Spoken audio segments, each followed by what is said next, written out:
We were looking at intraoral radiography techniques in the previous video, and we said bite wings were a good example of intraoral inside the mouth.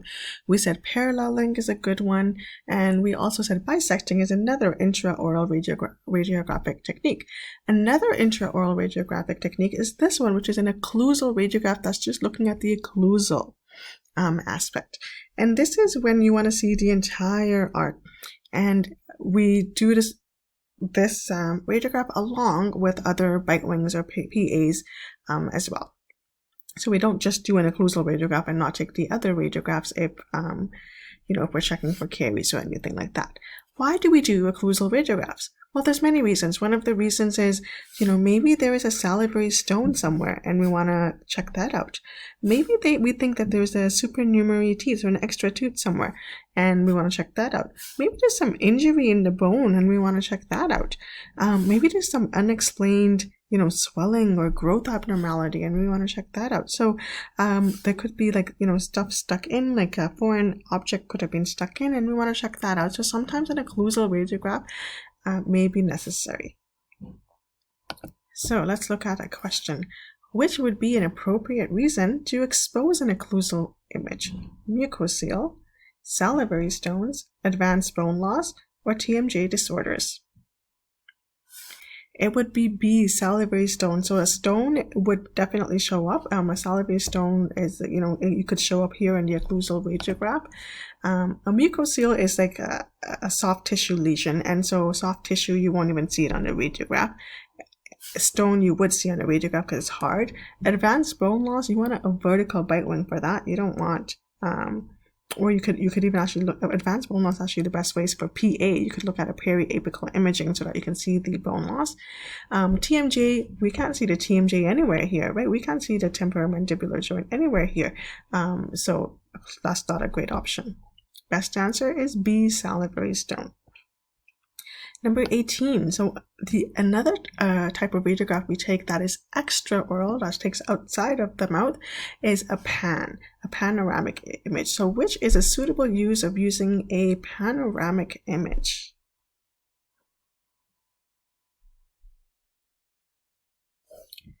Yeah, the answer is B, eruption pattern. So sometimes, people with mixed dentition, we might want to take a pan because we want to see what the eruption patterns are. Are they getting in all their teeth?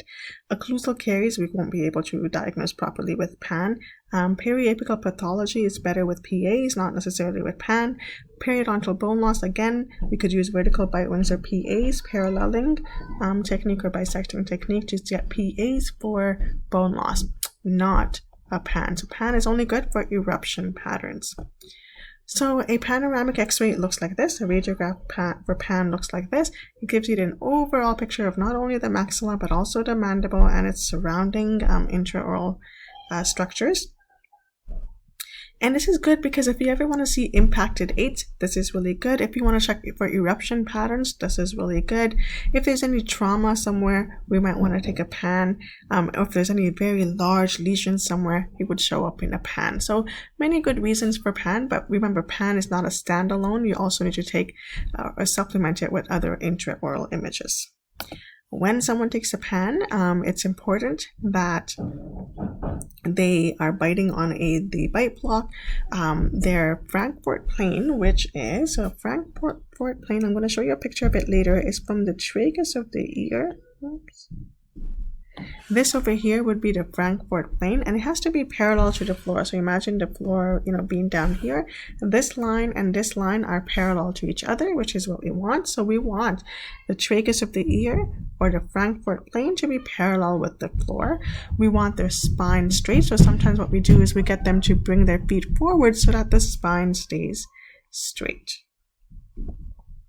Here we have an FMS. And here's a question that's asking, what periapical film is placed in the top left corner of the FMS of the full mouth series mount?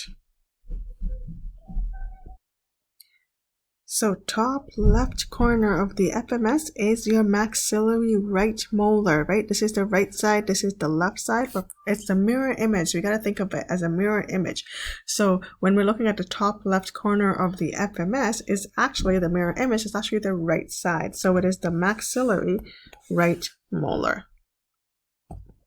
Okay, let's look at some examples of radiographs that have gone wrong. So this is a radiograph that has improper placement because this is supposed to be a PA and you don't see any apex. You don't see the tip of the root, the very bottom. So this is improper placement. What this person should have done is place the film a little bit lower so that we can get the apex.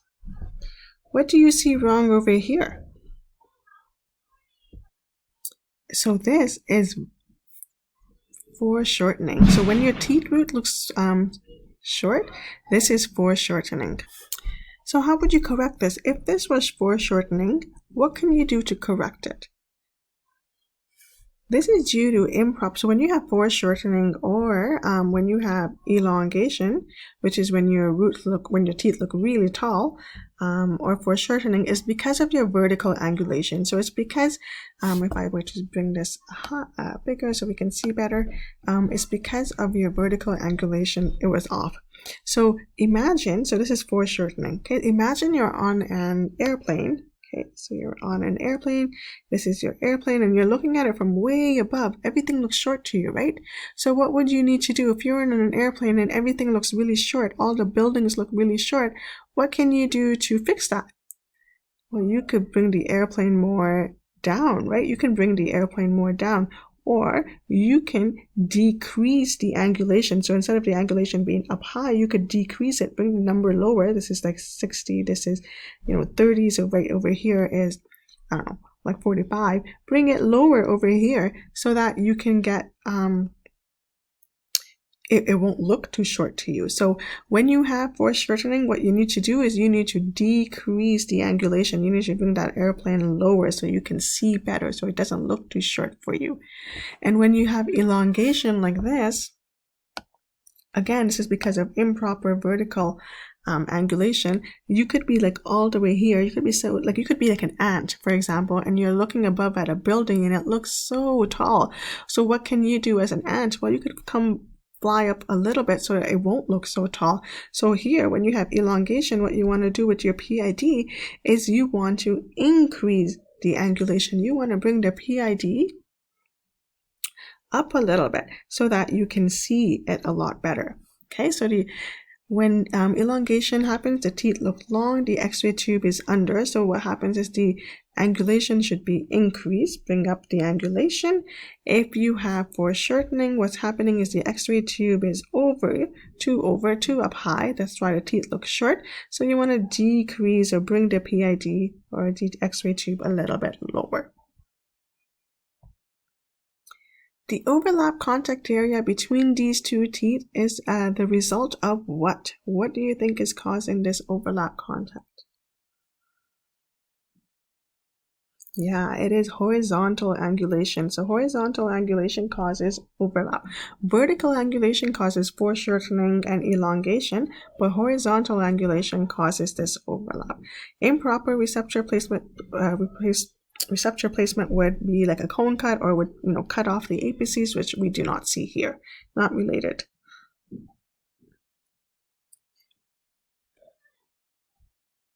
Okay, this is a non-diagnostic bite wing image. Why? Why is this not a good bite wing image? Yeah, overlap, right? We can see lots of overlap here, so we can't check for cavities if it's like that. We can't check for radiolucencies in here. So the overlap is causing this. And again, the reason for this is incorrect horizontal angulation. So when you don't, what should happen is if you have, your teeth over here, when you aim the radiograph, it should aim, in those areas, right in between the contacts of your teeth.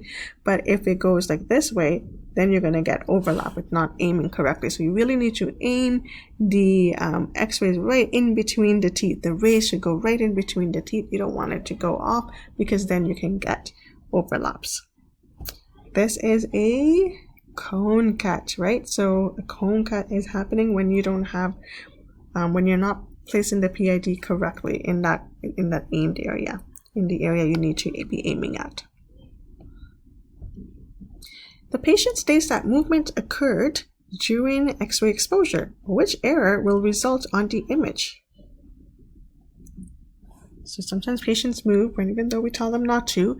What can happen? decreased sharpness. So it would look, I actually have a picture of it. The sharpness of the image would look like this. See how it's blurry? That's what happens when someone moves while you're taking a radiograph. It will look blurry. So there's a decrease in sharpness. It won't look better. It won't increase in sharpness. It won't magnify. The decrease in distortion is not affected by movement. So the only thing that happens is decrease in sharpness. As we see here, it's very blurry. It's not sharp at all. When we were looking at the pan, I was talking about the Frankfurt plane, which is right here. So from the tragus of the ear all the way down, and it should be parallel to the floor, which means the floor is right here at the bottom. It should be parallel, so the lines should be parallel to each other. Now sometimes if they take their chin and what they do is they put the chin down, because that way this is not parallel now because they've tilted it. If they put the chin down, this is what's going to happen. You're going to get like this type of pattern where the Frankfurt plane has been angled down, and if they put their chin up and they don't rest it on the chin pad and they put it up, the Frankfurt plane also goes up, and that's why you get this type of image happening where the chin has been positioned too far up. So the Frankfurt plane has been angled upward. Look at what's happening here. We can get some it doesn't look good over here. And the reason why you see this blurriness over here is because of the focal trough. So focal trough is, I'm going to show you actually a picture so we can see better. This whole area is the focal trough, okay, the mandibular area right here, and you want it to be positioned appropriately. Now you don't want it to be positioned too far forward. You don't want it positioned too far back. The focal trough should be positioned perfectly. So this is the bite block, right, where when you have the pan, what you want is you want them to bite down and they should feel this groove, and you want them to bite down on this groove, because when you do, you're going to get a perfect image. This here, they have a metal ring right here just to show that the metal ring turns out perfectly, even though you're not supposed to have jewelry when you have pan. This is just to show you that the metal ring would come out perfectly if you were to bite down on it correctly. But watch what happens to the metal ring and also the teeth when you're positioned too far back. So let's say this person is biting down and they don't even bite down on the bite block. They're way too far back. Watch what is happening to the metal ring and the mandibular teeth. Do you see how it is being magnified? Like instead of it being normal, it's become magnified, and the teeth also look a little magnified too. So that's what can happen when you're too far back. So when you're not biting down on it like this, and your jaw is too far back, that's what can happen. So that's what we see here, magnification, because the mandible or their mouth really was positioned too far back, too far posterior. And this is what's happening when it's positioned too far anterior. So it looks like this. They bit on it, like instead of on the groove in the bite block, they went way ahead. Okay, and they bit on this bite block, and what's happening is you're getting the minification, or it's becoming smaller. The metal ring, instead of it looking like this, it's become like this, and even the anterior teeth look a little smaller as well. Which tooth has been restored with amalgam? So let's look here. Where do you see amalgam? Actually, I can zoom in here so we can look at it better. You see amalgam here. Where do you see amalgam here? Where do you see amalgam? This tooth. So this is the 3-7. This is the second molar. Also the 1-8 if you were to look at it universal numbering system. And amalgam is a lot more radio opaque compared to like composite, for example, which is less radio opaque. This will not be gold, because if it was gold, you would see that the border is more well defined and well developed. Amalgam, the borders are a little less defined, a little rough here. So the answer to this is 18, which is in FDI is the 3-7, the second molar. Okay, number 57. What is the number of natural teeth present in the maxillary arc? Do you see any natural teeth over here? I do not. So I don't see any roots, right? These are all implants. 8 implants have been placed here, so no natural teeth are there. The mandibular anterior teeth are slightly narrowed and diminished in size. What is the appropriate step to correct this positioning error?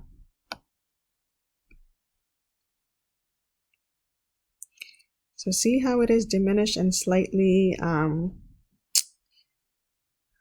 narrowed. So it's kind of it's like a narrow version of the teeth. That happens because the teeth have been slightly pushed slightly posterior into the vocal trough. So let's look at this image again. When you have it, here it's narrowed, right? So because it's narrowed, because what happened was the mandibular arc was placed too forward. So we need to bring it back a little bit. We need to bring this mandible a little back. And when we do that, we're going to get normal images. So to fix this, it's asking what is the appropriate step to fix this? Well, bring the teeth slightly posterior into the vocal trough. That's the way to fix it, so that it will not look narrowed, because right now the teeth are too forward. Here, this is from the Darby's comprehensive review, and it goes over the guidelines for prescribing radiographs. Really important to look at, because if you're a child and you can see, what's interesting here is you can see all the proximal surfaces, because when you're a child and you look at, the teeth, usually they have spacing in between teeth, so you can see the mesials and distals, then you don't need radiographs. But when it's too tight together, then, and you don't have open proximal contacts, then you may need, and there's evidence of disease, then you may need radiographs. And so that's what this blurb over here is saying. If you're a teenager, then typically what you need is bite wings and pan. You only need a full mouth radiograph, or like an FMS, only if you see like lots of disease, generalized disease, or history of extensive dental treatment. Otherwise, bite wings and PAs would do. With adults, you have your own. The radiographic examination is based on clinical signs and symptoms. So if we see there is a reason for radiographs, then we'll prescribe it, or the dentist will prescribe it. The key thing I want you to know is that we don't take radiographs every 6 months religiously, but we don't take radiographs every 3 months religiously. There has to be a need. It has to be client specific. So with children, typically what we're doing is if we see this client often, then what the dentist would do is they would do posterior bite wings every 6 months or every 12 months, only if they cannot see the proximal surfaces, if they can't see the mesials and distals.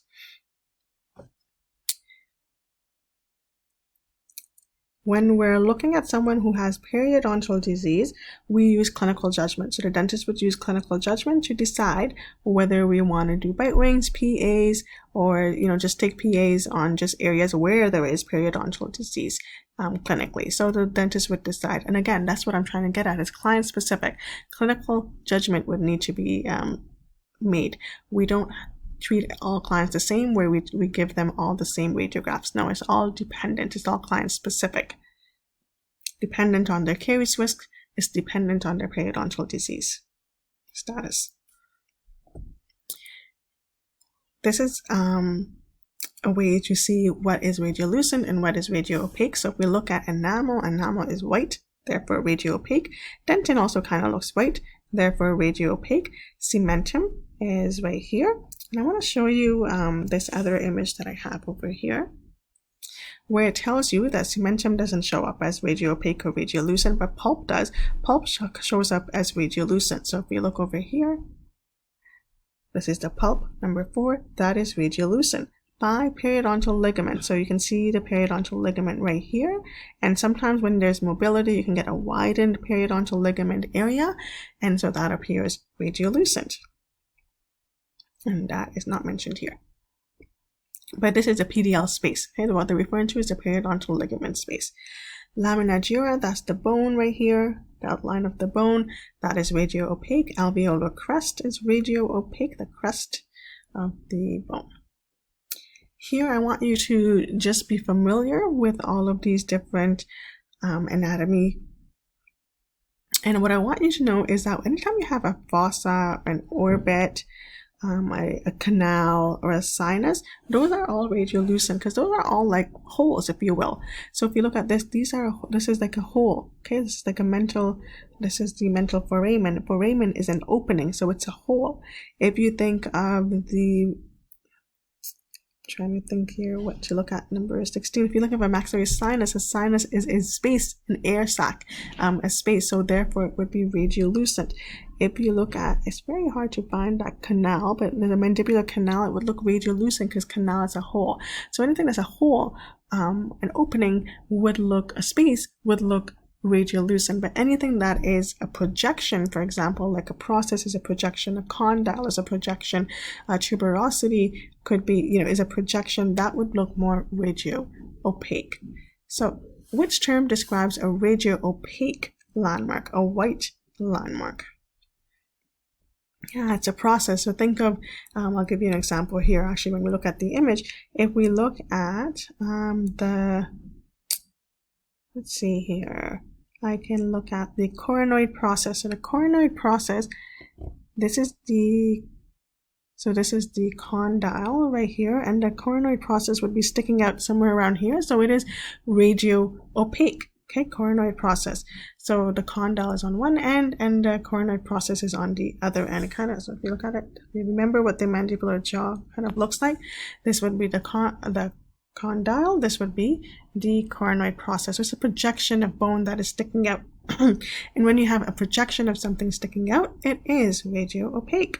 Everything else, fossa, suture, canal, that is radiolucent because it's like a hole. So a fossa is like a shallow scooped out area of the bone.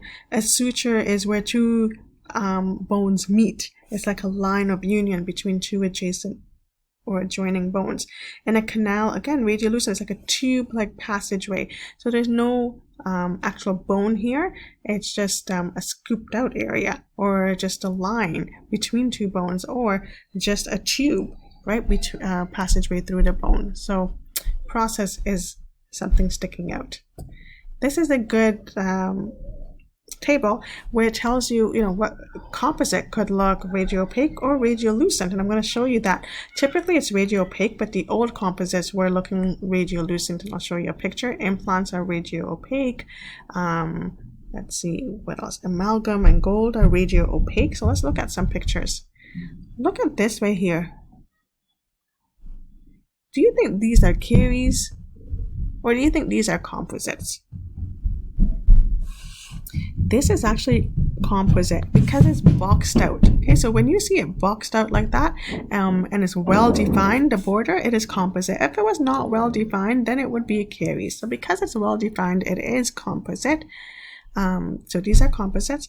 This over here, number 2, is a post and core, which comes out as radio-opaque with a porcelain fused metal crown. Number 3, again, is another crown, PFM crown.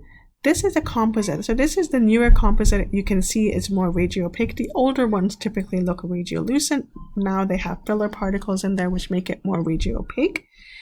This is amalgam. Okay, and again, when you look at the borders, it's not 100% well-defined, hence amalgam and not gold. If it was gold, you would see it more well-defined.